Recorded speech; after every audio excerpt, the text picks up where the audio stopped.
Rio, selamat malam waktu Indonesia. Bagaimana kabar Anda di sana? Selamat pagi waktu Washington DC, Fajri. Kabar baik. Ya, Rio, dapat diinformasikan bagaimana sebenarnya situasi terkini badai salju di Amerika Serikat?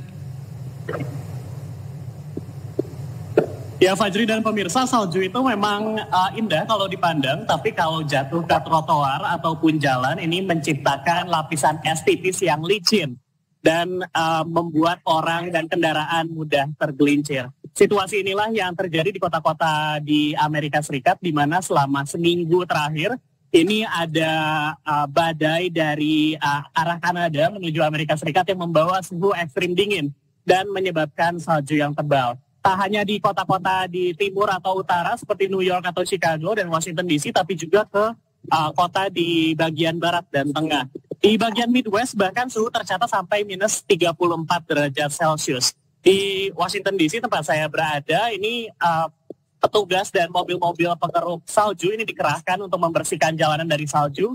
Dan Selasa kemarin kantor pemerintahan dan sekolah sempat tutup selama 1 hari karena salju yang begitu tebal. Bahkan di negara bagian New York ada kota Buffalo, di tempat terparah itu saljunya mencapai 15 cm. Itu 2 kali lipat dari ketebalan salju biasanya. Dan memang Badan Cuaca Amerika Serikat memperkirakan ada 150 juta warga Amerika Serikat atau sepertiga populasi AS yang berada dalam peringatan cuaca ekstrem, Fajri. Baik, akibat adanya peringatan cuaca ekstrem, apakah ada informasi terkait berapa jumlah korban jiwa terkini akibat badai salju ini, Rio? Ya, Fajri, sampai tadi malam waktu Amerika Serikat dicatat ada 41 orang yang meninggal dunia akibat cuaca ekstrim sejak hari Minggu kemarin. Di kasus ini tersebar di banyak negara bagian, namun ada beberapa kasus seperti di Wisconsin, ini seorang pria 40 tahun ditemukan meninggal dunia karena mengalami hipotermia. Kemudian ada 1 orang di negara bagian Arkansas mengalami kecelakaan fatal. Dan mungkin yang paling tragis adalah kematian di negara bagian Oregon, di mana 1 keluarga terjebak di dalam mobil yang tertimpa oleh tiang listrik yang roboh. Dan ketika mereka mencoba keluar, mereka tersengat listrik sampai meninggal dunia. 3 orang dari keluarga tersebut meninggal dunia, namun 1 bayi berhasil diselamatkan, Fajri.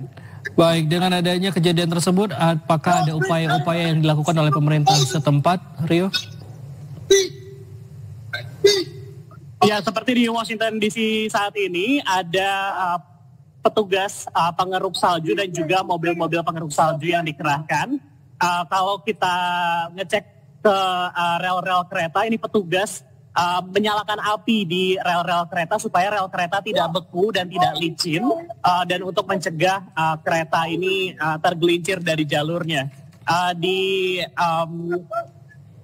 Petugas-petugas juga dikerahkan banyak di bandara-bandara karena bandara-bandara mengalami kekacauan, di mana lebih dari 20.000 penerbangan ini sudah dibatalkan akibat cuaca. Jadi bandara-bandara sibuk dan petugas-petugas banyak yang dikerahkan selain di jalan-jalan untuk mengeruk salju, di rel-rel untuk memanaskan rel, dan juga di bandara untuk menjaga ketertiban bandara, di mana ratusan ribu orang terdampar di bandara.